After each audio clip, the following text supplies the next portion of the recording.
दिसंबर का महीना अभी शुरू ही हुआ था। ठंड अपने चरम सीमा पर थी। इस ठंड के महीने में हीरा का परिवार ठंड से ठिठुर रहा था। अपने परिवार को बचाने के लिए हीरा के पास ढंग का कंबल तक नहीं था।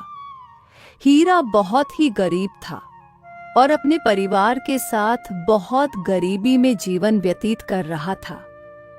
हीरा को कभी काम मिल जाता तो कभी नहीं। बाकी के दिन और उसका परिवार पानी पीकर दिन गुजारते थे।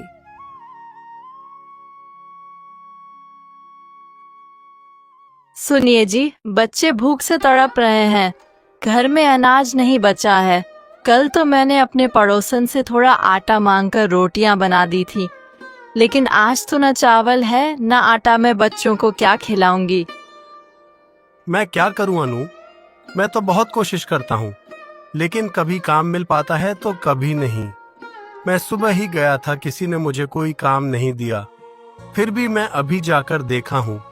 तुम एक काम करो, तुम आज भी पड़ोसन से कुछ आटा नहीं तो चावल मांग कर लेकर आओ और बच्चों के लिए कुछ ना कुछ बना दो। आपको क्या लगता है मैं कोशिश नहीं की? मैं सुबह गई थी, लेकिन पड़ोसन ने 4 बातें सुना दी। उन्होंने मुझे कुछ भी देने से मना कर दिया और ऊपर से बेइज्जती हुई, वह अलग। मैंने अपनी दूसरी पड़ोसन से भी मांगा, उसने भी मुझे देने से मना कर दिया और बहाना बना दिया कि उनके ही घर पर खाने के लिए कुछ भी नहीं है, जबकि अब उनके बच्चे हलवा पूरी खा रहे थे। मुझे इतना तो समझ आ गया है, जब अच्छा समय हो तब सब लोग अच्छे से बात करते हैं, लेकिन जैसे ही बुरा समय आता है लोग हमें देखकर घर के अंदर भागने लगते हैं। कोई हमारी मदद नहीं करता। मेरी सबसे अच्छी सहेली ममता ने जब मुझे किसी और से मांगते हुए देखा तो मुझे देखकर वह अपने घर में चली गई और दरवाजा बंद कर दिया। मुझे यह देख बहुत बुरा लगा। मुझे नहीं लगता इस बुरे समय में हमारी कोई सहायता करेगा। हमें अपनी सहायता खुद ही करनी होगी। आप जाइए और कुछ ना कुछ करके बच्चों के लिए कुछ खाने को लेकर आइए।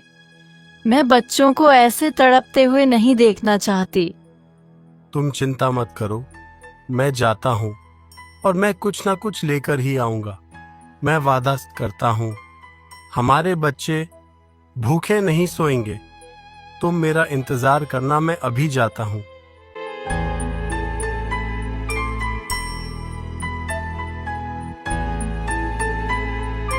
मालिक मालिक, मुझे काम की बहुत जरूरत है, मुझे कुछ काम दे दीजिए।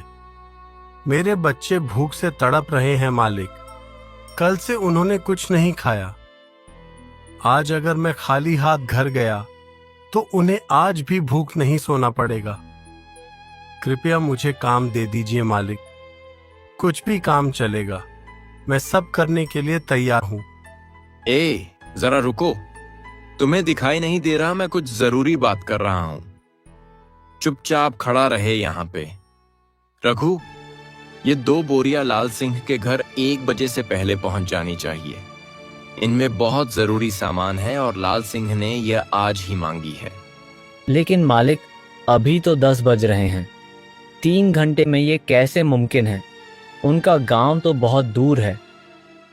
मैं भी क्या करूं रघु, मेरे ध्यान से ही उतर गया। मुझे याद ही नहीं रहा कि लाल सिंह ने ये आज ही मांगा था, और वह भी 1 बजे से पहले। हमारे पास कोई रास्ता नहीं है। तुम कुछ भी करो, लेकिन यह 3 घंटे में पहुंच जानी चाहिए। तुम ऐसे किसी व्यक्ति को यह काम दो जो फुर्तीला हो और 3 घंटे में उसके गांव पहुंच जाए। हम उसे दुगनी मजदूरी देने के लिए तैयार हैं, लेकिन यह काम 3 घंटे में हो जाना चाहिए, नहीं तो लाल सिंह बहुत गुस्सा करेगा और वह हमसे व्यापार करना भी छोड़ देगा। मेरा इसमें बहुत बड़ा घाटा होगा। ये सारी बातें हीरा सुन लेता है और हीरा बोलता है, माफी चाहता हूँ मालिक, मैं बीच में बोल रहा हूँ, लेकिन मालिक यह काम मैं कर सकता हूँ। मैं 3 घंटे के भीतर यह बोरिया देकर आ जाऊंगा। मुझ पर एक बार यकीन करके देखिए मालिक। क्या तू सचमुच 3 घंटा में यह बोरिया वहां तक पहुंचा सकता है? अगर यह तूने कर दिखाया तो मैं तुझे दुगनी मजदूरी दूंगा। लेकिन अगर तूने लापरवाही की और तू वहां पर 3 घंटे के भीतर नहीं पहुंचा तो याद रखना, मुझसे बुरा कोई नहीं होगा। अगर तू सचमुच कर सकता है तो ही लेकर जा, वरना मैं किसी और आदमी को देखता हूं। मैं तेरी वजह से अपना नुकसान नहीं कर सकता। नहीं मालिक, मैं सच कहता हूं। मुझ पर एक बार यकीन करके देखिए, मैं यह बोरिया पहुंचा दूंगा। आप चिंता मत कीजिए। अच्छा ठीक है, तो ये बोरिया उठा और जल्दी से निकल और काम समय पर हो जाना चाहिए। हीरा वह 2 बोरियां अपने सर पर लादे हुए निकल पड़ता है। चलते चलते उन बोरियों की वजह से हीरा का सिर दुखने लगता है, लेकिन फिर उसे अपने भूखे बच्चों की याद आती है और फिर चल पड़ता है। जब हीरा जंगल के रास्ते से जा रहा होता है, तभी उसे रास्ते में एक आदमी नीचे पड़ा हुआ दिखाई देता है। ये बाबा कौन है और इन्हें क्या हुआ है? लगता है बेहोश है। इन्हें तो चोट भी लगी है। पता नहीं इनके साथ क्या हुआ है। क्या करूं? अगर इन्हें यहाँ ऐसे ही छोड़ दिया तो पता नहीं ये मर भी सकते हैं। मुझे उनकी जान बचानी होगी। लेकिन अगर मैं ये बोरिया समय पर लाल सिंह के यहाँ नहीं लेकर गया तो मालिक बहुत गुस्सा करेंगे। दुगनी मजदूरी तो छोड़, वह मुझे फूटी कौड़ी तक नहीं देंगे। ऊपर से मैंने उन्हें वादा भी किया है। मेरी वजह से उनका बहुत बड़ा नुकसान हो जाएगा। मैं क्या करूं? है ऊपर वाले, मेरी मदद कर। एक तरफ मेरे बच्चे भूख से तड़प रहे हैं और दूसरी तरफ किसी की जान का सवाल है। मैं करूं तो क्या करूं? हीरा बहुत गहरी सोच में पड़ जाता है। नहीं नहीं, यह गलत है।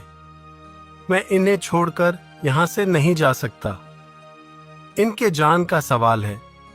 अगर आज मैंने उनकी जान नहीं बचाई तो जिंदगी भर मुझे इस बात का गम रहेगा कि मैंने मुसीबत के समय इस बुजुर्ग को मरने के लिए छोड़ दिया, जबकि मैं उनकी मदद कर सकता था। यह बात मुझे जीने नहीं देगी। मैं और मेरा परिवार तो एक दिन भूखा रह लेगा, लेकिन अगर इनकी जान एक बार चली गई तो दोबारा किसी भी कीमत पर लौटकर नहीं आएगी। इस दुनिया में जान से अलावा और कोई भी चीज कीमती नहीं। मुझे इनकी मदद करनी होगी। हीरा वो बोरिया वही रखकर उस आदमी को वैद्य जी के पास लेकर जाता है। वैद्य जी उन्हें देखकर बहुत चौंक जाते हैं। इनको क्या हुआ है और तुम कौन हो? वेद जी, मैं नहीं जानता इनको क्या हुआ है। यह मुझे जंगल के रास्ते में मिले थे और मैं यहाँ किसी को नहीं जानता। मैं आपका पता पूछ पूछ कर यहाँ तक आया हूँ। आप जल्दी से इनका इलाज कीजिए। वेद जी उस आदमी का इलाज करते हैं। फिर थोड़ी देर बाद बाहर आकर हीरा से कहते हैं, उन्हें दिल का दौर आया था, लेकिन अब वह खतरे से बाहर है। तुम जानते हो तुमने कितना बड़ा काम किया है।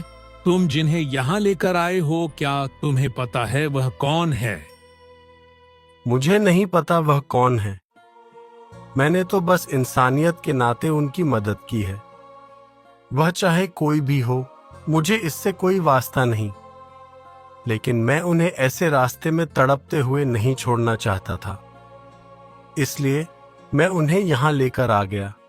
तुमने बहुत नेकी का काम किया है। तुम जिन्हें यहाँ लेकर आए हो वह इस गांव के सबसे रईस आदमी अमर सिंह जी है। उनसे बड़ा रईस आसपास के 100 गांव में भी नहीं है। तुमने उनकी जान बचाकर बहुत बड़ा एहसान किया है। जब उन्हें पता चलेगा तो तुमसे बहुत खुश होकर तुम्हें निहाल कर देंगे। वेद जी, मैं यहाँ ज्यादा देर नहीं रुक सकता। मैं एक बहुत जरूरी काम से जा रहा था। घर पर मेरे बच्चे भूखे हैं, मेरा इंतजार कर रहे हैं। मुझे जल्दी से वह काम करके घर लौटना है। क्या बात कर रहे हो? रुको, मैं अभी तुम्हें कुछ पैसे देता हूं। तुम अपने घर पर खाने के लिए लेकर जाओ।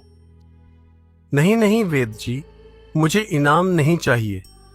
मेरी इनाम की कमाई नहीं लेना चाहता। मुझे बस मेरी मेहनत की कमाई चाहिए। अगर मैं यह इनाम आपसे ले लूंगा तो इंसानियत के नाते जो मैंने पुण्य कमाया है वह मैं बेच दूंगा। और मैं अपना पुण्य बेचना नहीं चाहता। मुझे इसकी कीमत नहीं चाहिए। उनकी जान बचाने के बदले मैं आपसे पैसे लूं? बिल्कुल भी नहीं। मुझे कुछ नहीं चाहिए। मुझे अब निकलना होगा। मैं जाता हूं। ऐसा कहकर हीरा वहां से निकल आता है। तभी रास्ते में उसे सेठ मिल जाता है। उल्लू के पट्टे, कमबख्त, कहां मर गया था? मैंने तुझे क्या बोला था? तूने मेरा बहुत बड़ा नुकसान किया है। सेठ लाल सिंह बहुत गुस्से में था। तेरी वजह से मेरा बहुत बड़ा नुकसान हुआ है। तुझे तो मैं फूटी कौड़ी तक नहीं दूंगा। गलती मेरी ही है जो मैंने तुझ पर भरोसा किया। तू भरोसे लायक है ही नहीं। अगर तू समय पर मेरा काम कर देता तो मैं तुझे और भी काम दे सकता था, लेकिन नहीं, शायद तो इस लायक ही नहीं। ऐसा मत कीजिए मालिक, मुझे माफ कर दीजिए। दरअसल रास्ते में एक आदमी बेहोशी के हालात में पड़ा हुआ था। मैं उसे लेकर वेद जी के पास गया था। अगर मैं यह बोरिया पहुंचा देता तो उस आदमी की जान चली जाती। मालिक, इन बोरियों से ज्यादा कीमती उस आदमी की जान थी। तेरी इतनी हिम्मत, तुम मुझसे जवान लड़ता है। अगर वह आदमी मर जाता तो क्या? आज न कल तो उसे भी मरना ही है। लेकिन तूने उस आदमी के लिए मेरा इतना बड़ा नुकसान करवाया। मैं तुझे माफ नहीं करूंगा। मेरे लिए सबसे ज्यादा जरूरी मेरा काम है, और जो लोग मेरे काम को ईमानदारी से नहीं करते, ऐसे लोगों को मैं लात मारता हूं। चल निकल यहां से। ऐसा मत कीजिए मालिक, मेरे बच्चे घर पर भूखे बैठे हैं। मेरी मदद कर दीजिए। मुझे पैसों की बहुत जरूरत है। मैं अभी यह बोरिया पहुंचा कर आता हूं। अब उसकी कोई जरूरत नहीं है। जब तुम्हें पहुंचानी थी तुमने नहीं पहुंचाई। अब इस बात का कोई फायदा नहीं। और तुझे तेरी बच्चों की भूख प्यारी थी या उसे आदमी की जान? तेरे जैसा नीच आदमी तो मैं जिंदगी में नहीं देखा। तू कहता है तेरे बच्चे भूखे बैठे हैं और तू दूसरों की जान बचाते फिर रहा है। तुझे अपने बच्चों की इतनी ही पड़ी होती तो सबसे पहले मेरा काम करता ना, कि लोगों की जान बचाते फिरता। तुझे समाज सेवा करने का बहुत शौक है ना। अब तू और तेरे बच्चे भूखे ही मरेंगे। चल निकल यहां से, तुझे कुछ नहीं मिलेगा। हीरा उदास होकर घर चला जाता है। घर के अंदर जाने की उसकी हिम्मत नहीं होती। हीरा अपने घर के बाहर ही बैठे रोता रहता है। तभी उसे घर के अंदर से अपनी पत्नी की आवाज आती है, जो बच्चों से कह रही होती है, थोड़ी देर और बेटा, तुम्हारे पिताजी आते ही होंगे और तुम्हारे पिताजी तुम्हारे लिए बहुत अच्छा अच्छा खाना लाने गए हैं। आज तुम्हें भूखा नहीं सोना पड़ेगा। तुम्हें पेट भरकर खाना मिलेगा। बस थोड़ी देर और इंतजार कर लो। ये सारी बातें सुन हीरा के दिल को बहुत ठेस पहुंचती है। उसके घर के अंदर जाने की हिम्मत ही नहीं होती। वह घर के बाहर ही बैठा होता है।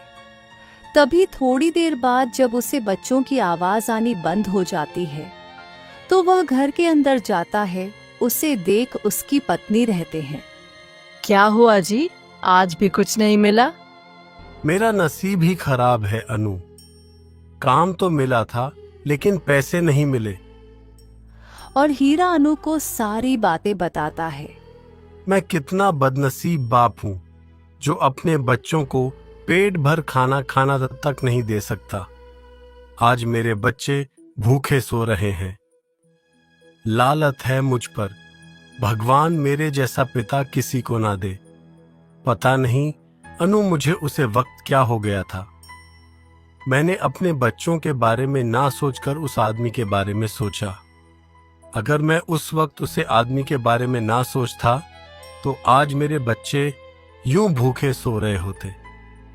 हे ईश्वर, यह तेरी कैसी परीक्षा है जो आज मुझे तड़प तड़प कर मार रही है।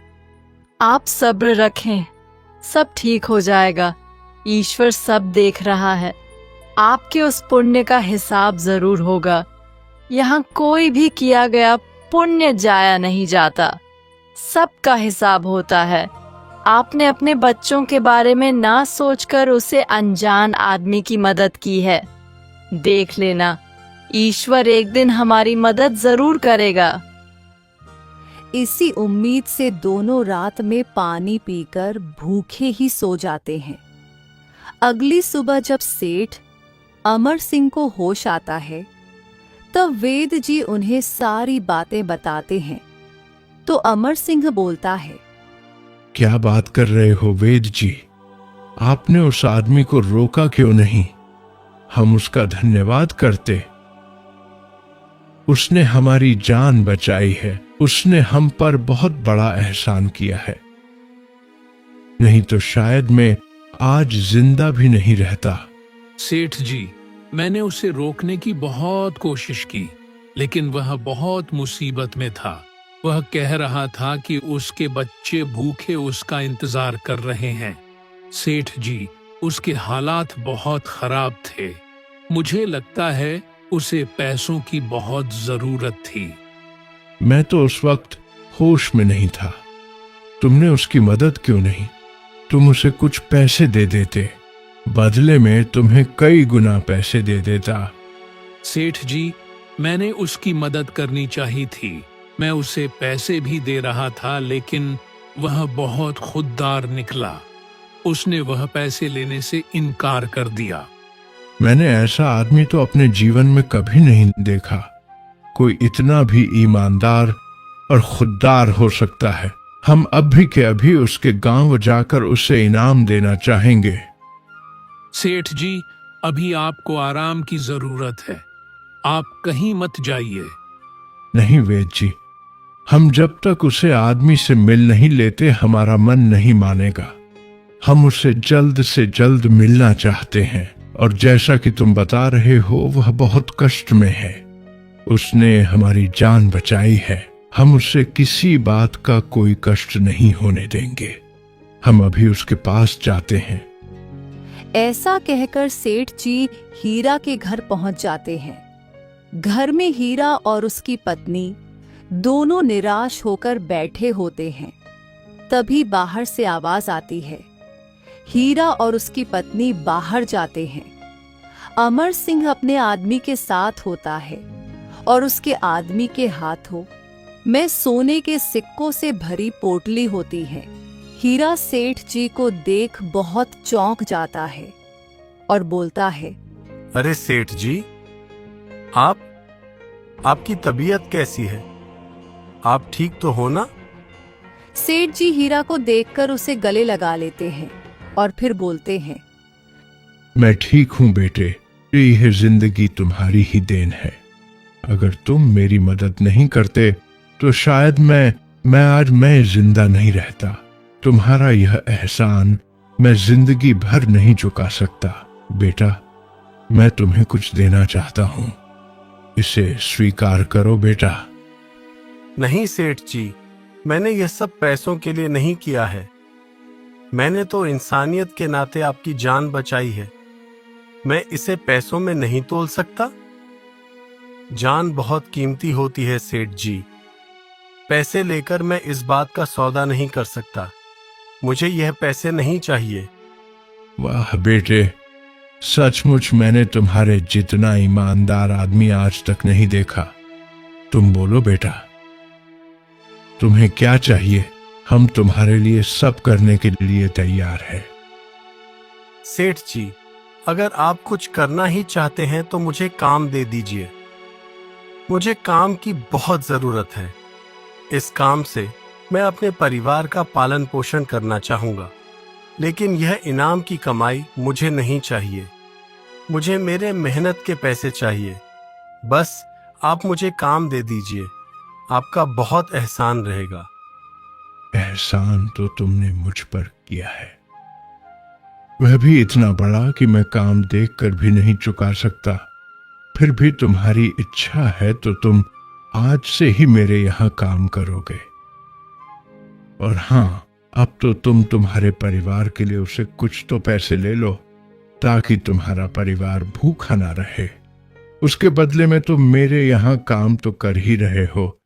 ठीक है मालिक, आपका बहुत बहुत धन्यवाद। हीरा और अनु बहुत खुश हो जाते हैं। सेठ जी के जाने के बाद अनु हीरा से कहती है, देखा आपने, मैंने उस दिन आपसे कहा था ना कि इस पुण्य का आपको एक दिन बहुत बड़ा फल मिलेगा। आप कितने दिनों से काम की तलाश में थे, लेकिन कोई आपको काम नहीं दे रहा था। लेकिन इन सेठ जी ने तो घर पर आकर आपको काम दिया है। कितनी बड़ी बात है। हाँ अनु, तुम बिल्कुल सच कह रही हो। सेठ जी ने मुझ पर भरोसा कर मुझे काम दिया है। मैं पूरी निष्ठा और ईमानदारी से सेठ जी के यहाँ काम करूंगा। उन्हें कभी कोई शिकायत का मौका नहीं दूंगा।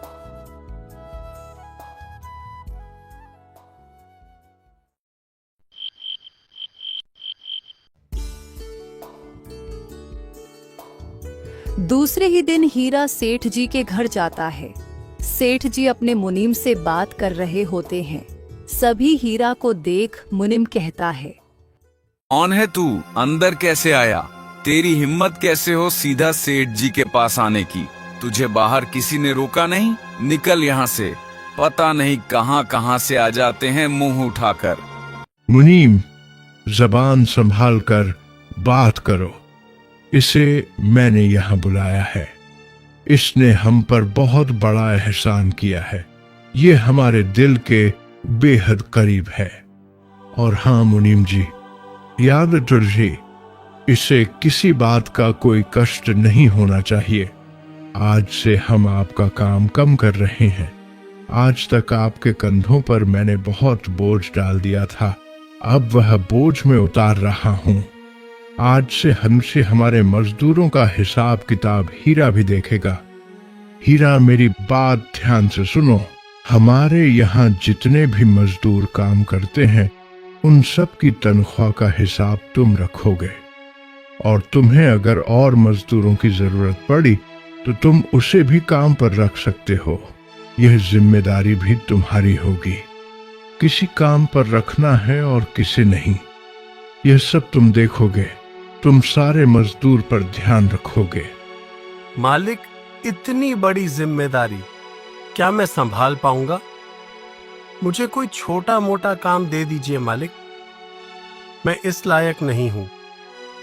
हमें तुम पर पूरा भरोसा है बेटे कि तुम यह काम पूरी ईमानदारी से करोगे। और हम पूरे दिल से तुम्हें यह काम सौंपना चाहते हैं, क्योंकि हमें तुम्हारे जैसे ईमानदार आदमी की जरूरत है। यह सारी बातें सुनकर मुनीम के तन बदन में आग लग जाती है। वह अंदर ही अंदर हीरा से जलने लगता है और सोचता है, इस अमर सिंह को हो क्या गया है जो इस भिखारी को इतनी बड़ी जिम्मेदारी दे रहा है? जो काम आज तक मैं कर रहा था वह आज यह कल का आया हुआ लौंडा करेगा। इसने एक दिन में ही इस अमर सिंह का विश्वास कैसे जीत लिया? अगर यह मेरे काम में मेरे साथ शामिल हुआ तो इसे सब पता चल जाएगा कि मैं इतने सालों से इस अमर सिंह को कैसे बेवकूफ बना रहा हूँ। फिर तो मेरी कमाई होना बंद हो जाएगी। नहीं नहीं, मुझे इसका कुछ पक्का बंदोबस्त करना ही होगा। कुछ दिन ऐसे ही बीत जाते हैं। एक दिन अमर सिंह हीरा से कहता है, हीरा, मैं 2 दिन के लिए शहर जा रहा हूँ। हीरा, मुझे तुम्हें एक बात बतानी है। मुझे शक है कि हमारे करीबी ही हमें धोखा दे रहे हैं और हमसे छल कपट कर पैसे निकाल रहे हैं। मैं 2 दिन यहाँ नहीं रहूंगा। देखो बेटा, तुम मेरे बेटे की तरह हो।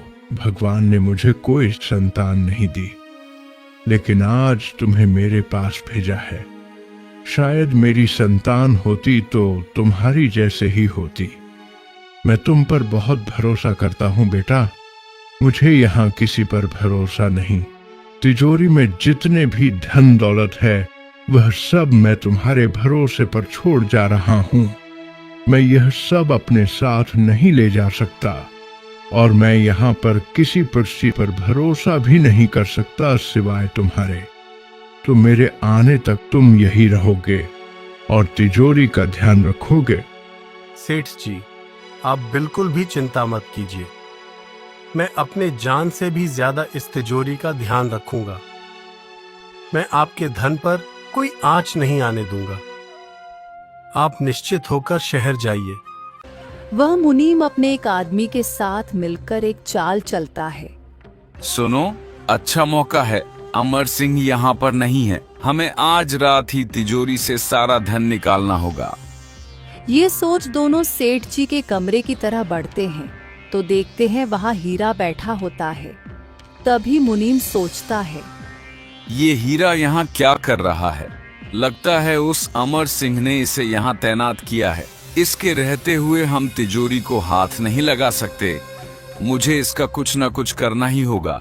एक काम करो, आज रहने देते हैं। हमारे पास कल का दिन भी है। सेठ जी कल शाम को आने वाले हैं। उससे पहले हम अपना काम और इस हीरा को भी तमाम करके यहाँ से निकल जाएंगे। इसे बहुत शौक है ना निगरानी रखने का। कल यह जिंदा नहीं बचना चाहिए।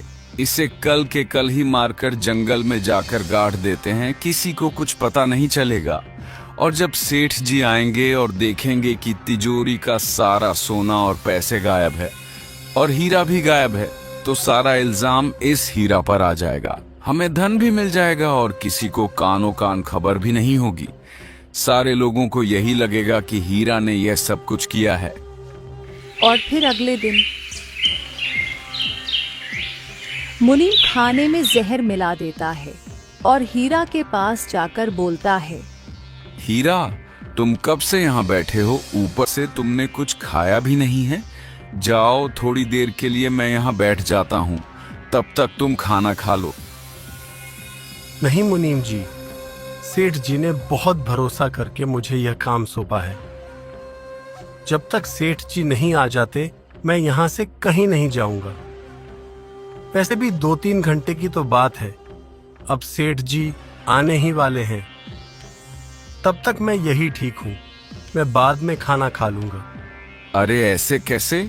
तुम कब से भूखे हो? मैं एक काम करता हूँ, खाने की थाल यही लेकर आता हूँ। तुम यहीं बैठकर खाना खा लो, फिर तो ठीक है ना?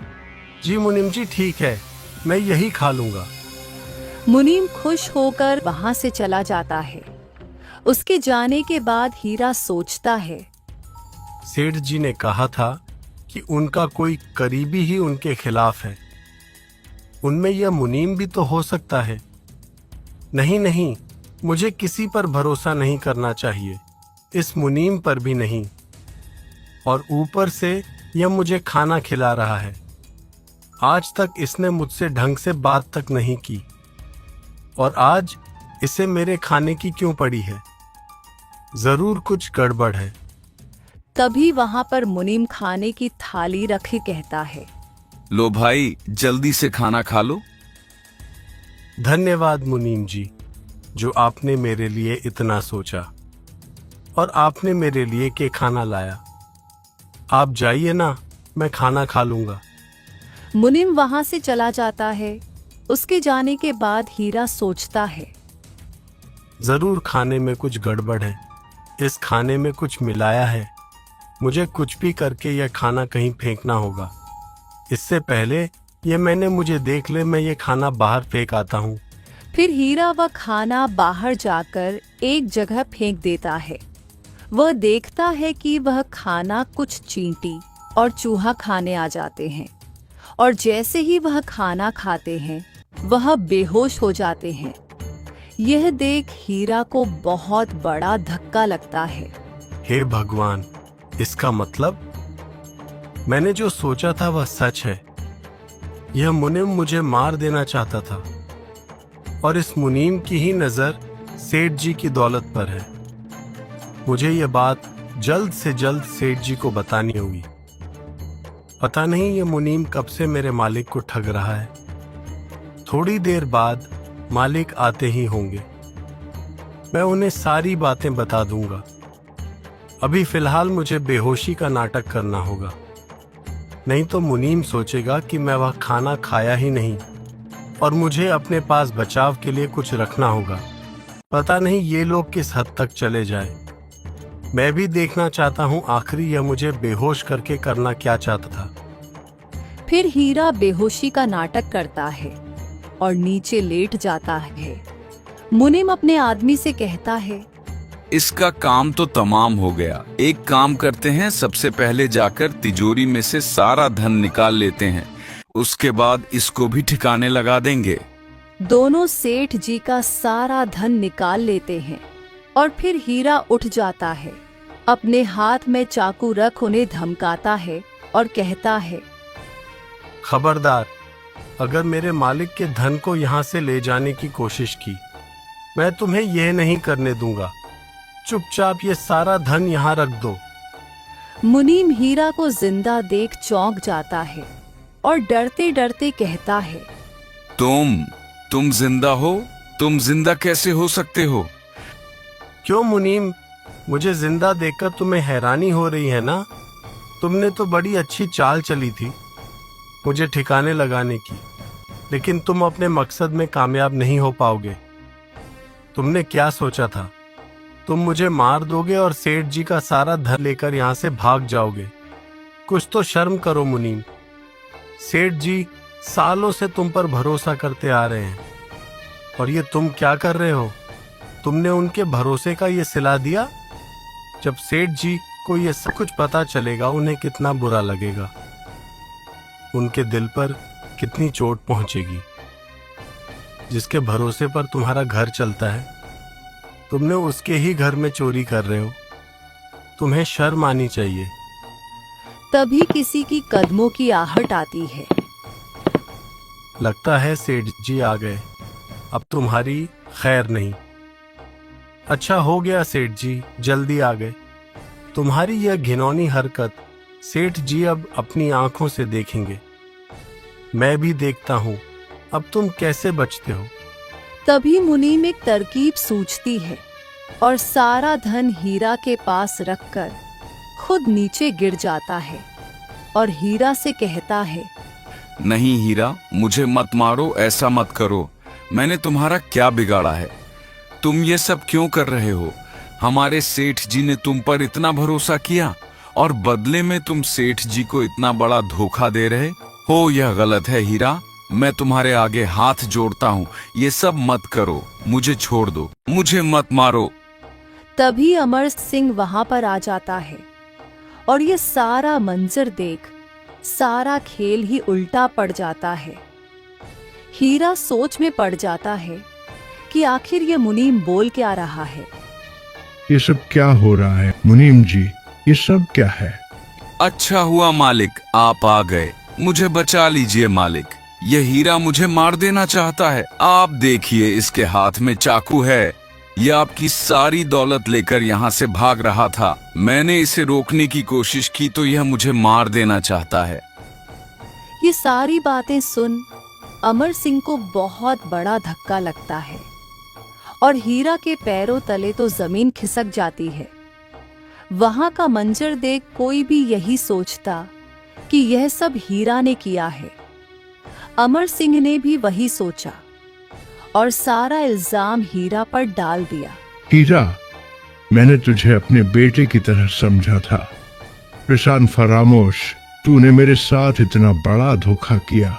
मैं सोच भी नहीं सकता था हीरा कि तुझ जैसा आदमी ऐसा कर सकता है। तूने आज मेरा दिल तोड़ा है। तूने मुझे बहुत बड़ा धोखा दिया है। मुझसे बहुत बड़ी गलती वाली हो गई जो मैंने तुझ पर भरोसा किया। मालिक, यह झूठ है। मालिक, यह झूठ बोल रहा है। मैंने ये सब नहीं किया, बल्कि यह यहाँ से आपका सारा धन लेकर जा रहा था। मैंने इसे रोका है। मालिक, नहीं तो यह अब तक भाग चुका होता। ये झूठ बोल रहा है, इसके बातों पर यकीन मत कीजिए। मालिक, यह बहुत बड़ा झूठा है। इसने आपको धोखा दिया है। इसने जानबूझकर अच्छा बनने का दिखावा किया और आपके पीछे पीछे घर तक आ गया, और आप भी इसके अच्छेपन का दिखावा समझ नहीं पाए और इसे काम पर रख लिया। बदले में देख लीजिए मालिक, इसने आपके साथ क्या किया है। आप खुद देखिए, इसके हाथ में चाकू है, सारा धन इसके पास है। अब आप ही बताइए मालिक, मैं झूठ बोल रहा हूँ या ये हीरा? नहीं मालिक, ये सब गलत है, झूठ है। मैंने कुछ भी नहीं किया है। मैं आपका वही हीरा हूँ मालिक। मैंने आपको धोखा नहीं दिया है। यह मुनीम झूठ बोल रहा है, मेरा यकीन कीजिए। चुप कर एहसान फरामोश। सारा सच अब मालिक के सामने आ चुका है। अब तेरा नाटक करने का कोई फायदा नहीं। तुझे इस बात की सजा तो मिलकर रहेगी। मालिक, मैं अभी दरोगा जी को बुलाता हूँ और इस एहसान फरामोश को उनके हवाले करता हूँ। नहीं मालिक, दरोगा जी को मत बुलाए। मुझे एक मौका दीजिए मालिक। अगर आपको कभी मुझ पर थोड़ा सा भी भरोसा हुआ था तो मुझे एक मौका दीजिए, ताकि मैं अपने आप को साबित कर सकूं। नहीं मालिक, इसकी बात सुनने की कोई जरूरत नहीं। ये आपको अपनी मीठी मीठी बातों के जाल में फंसाना चाहता है। इसकी बात मत सुनिए, यह बहुत बड़ा ठग है। ये आपको लूटने के इरादे से या यहाँ आया था, शायद इसलिए इसने आपकी जान बचाई। इसे लगा होगा अमीर आदमी है, इससे बहुत पैसे निकलेंगे, तभी इसने जानबूझकर ईमानदारी दिखाई और आपसे तब पैसे नहीं लिए और यहाँ इस घर में घुस आया ताकि आपकी तिजोरी साफ कर सके। आप इसकी बातें मत सुनिए, मैं अभी दरोगा जी को बुलाता हूँ। रुक जाओ मुनीम, इसने हम पर हमारी जान बचाकर बहुत बड़ा एहसान किया था। उसे एहसान के बदले हमें इससे एक मौका देना चाहते हैं। बोलो हीरा, तुम्हारे पास आखिरी मौका है। साबित करो कि यह सब तुमने नहीं किया है। और हाँ, अगर तुम साबित न कर पाए तो तुम्हें ऐसी सजा मिलेगी जो तुम कभी सोच भी नहीं सकोगे। मुझे मौका देने के लिए धन्यवाद मालिक। मैं जानता हूँ कहीं ना कहीं आपको भी मुझ पर यकीन है। मेरे साथ चलिए मालिक, मैं आपको कुछ दिखाना चाहता हूँ। वह देखने के बाद दूध का दूध और पानी का पानी हो जाएगा। फिर आपको यकीन आ जाएगा कि कौन झूठ बोल रहा है और कौन सच। ये बात सुनकर मुनीम थोड़ा डर जाता है और सोचता है, आखिर ये क्या दिखाने की बात कर रहा है? ये मालिक को कहाँ लेकर जा रहा है? मुझे मालिक को रोकना होगा। नहीं मालिक, पागल मत बनिए। आप इसकी बात मत मानिए। इसके साथ कहीं मत जाइए। इसके सिर पर खून सवार है। ये कहीं आपको भी ना मार दे। ये दौलत की आड़ में अंधा हो चुका है। इसे किसी भी हालत में आपके पैसे चाहिए। इसे आपसे कोई मतलब नहीं। आप इसकी बातों में मत आइए। आप फौरन दरोगा जी को बुलाए। यह बहुत खतरनाक आदमी है। ये किसी को भी मार सकता है। मुनीम, तुम थोड़ी देर चुप रहोगे? तुम चलो हीरा, तुम क्या दिखाना चाहते हो? दिखाओ हमें। फिर हीरा अमर सिंह को लेकर उस जगह जाता है जहां उसने जहर वाला खाना फेंका था। वहां चूहे और चींटियां मरी हुई होती हैं। हीरा अमर सिंह से कहता है, देखिए मालिक, यह चींटियां और यह चूहा मर चुके हैं। दरअसल मालिक, इस मुनीम ने मुझे जबरदस्ती खाना दिया था जिसमें इसने जहर मिलाया था। यह मुझे मारकर आपकी सारी दौलत लेकर यहाँ से भाग जाना चाहता था। इसे पता था कि मेरे रहते ये ऐसा नहीं कर सकता, इसलिए इसने ये चाल चली और खाने में जहर मिला दिया। मुझे इस पर शक हुआ, इसलिए मैंने वह खाना न खाकर यहाँ आकर फेंक दिया था। नतीजा आपके सामने है कि इस खाने में सच में जहर था भी या नहीं। सारा सच अमर सिंह के सामने आ जाता है। अमर सिंह को बहुत बड़ा धक्का लगता है। अमर सिंह को मुनीम पर बहुत गुस्सा आता है। अमर सिंह मुनीम से कहता है, अच्छा, तो तुम थे आस्तीन के साथ। तुम्हें शर्म नहीं आई ऐसा घिनौना काम करते हो? और ऊपर से तुम हीरा पर इल्जाम लगा रहे थे। तुम इसलिए मुझे यहाँ आने से रोक रहे थे ना? तो वह तुम ही थे जो सालों से मुझे ठगते आ रहे हो, मेरे साथ बेईमानी कर रहे हो। आज अगर हीरा या नाज यहाँ ना होता तो तुम्हारी असलियत कभी मेरे सामने आती ही नहीं। मैंने आंख बंद करके तुम पर भरोसा किया था, तुमने उसे भरोसे का ये सिला दिया। तुम्हें शर्म आनी चाहिए। दौलत की आड़ में तुम इतना गिर गए कि तुमने हीरा की जान लेने की कोशिश की। कल को तो तुम मेरी जान भी ले लेते। अच्छा हुआ जो तुम्हारी असलियत सामने आ गई, क्योंकि जैसे नीच आदमी को जीने का कोई अधिकार नहीं। मैं अभी दरोगा को बुलाता हूं, तुम जिंदगी पर जेल में सड़ोगे। फिर अमर सिंह पुलिस को वहां बुलाता है और पुलिस मुनिम उसके आदमी को पकड़कर वहां से लेकर जाती है। उसके जाने के बाद अमर सिंह हीरा से कहता है, हीरा मेरे बेटे, मुझे माफ कर दे। मैं तुझ पर यकीन नहीं किया। मुझसे बहुत बड़ी गलती हो गई बेटा। नहीं मालिक, आप अपनी जगह पर सही थे। आपकी जगह कोई भी होता तो यही सोचता। उस मुनीम ने चाल ही ऐसी चली थी कि आप उसके चाल में आ गए। आपकी इसमें कोई गलती नहीं है। आप माफी मत मांगे। मालिक, आपने तो मुझ पर बहुत बड़ा एहसान किया है। मेरे परिवार को संभाला है, नहीं तो मेरी हालत क्या थी। मालिक, लेकिन आज आपकी वजह से मेरा खुशहाल परिवार है, सब अच्छे से चल रहा है। आप मेरे लिए किसी भगवान से काम नहीं हो मालिक। आप मुझसे माफी मत मांगे। मैंने गलती की है, मुझे तुझ पर भरोसा करना चाहिए था। हीरा, आज के बाद मैं तुझे अपने बेटे के रूप में स्वीकार करता हूं। तू जानता है हीरा मेरा कोई नहीं है, लेकिन आज के बाद तू मेरा बेटा है और मेरे बाद यह सारी संपत्ति तुम्हारी ही है। मैं अपनी सारी संपत्ति तुम्हारे नाम करता हूं। हीरा, आज से तुम ही मेरे लिए सब कुछ हो और मैं दिल से चाहता हूं कि तुम अपने परिवार को यही लेकर आ जाओ और हमेशा मेरे साथ मेरा बेटा बनकर रहो। ये सारी बातें सुन हीरा की आंखों में आंसू आ जाते हैं। हीरा घर जाकर अपनी पत्नी को ये सारी बातें बताता है। वह भी बहुत खुश हो जाती है और हीरा अपने परिवार सहित अमर सिंह के साथ रहने लगता है और उसका सारा कारोबार संभालने लगता है।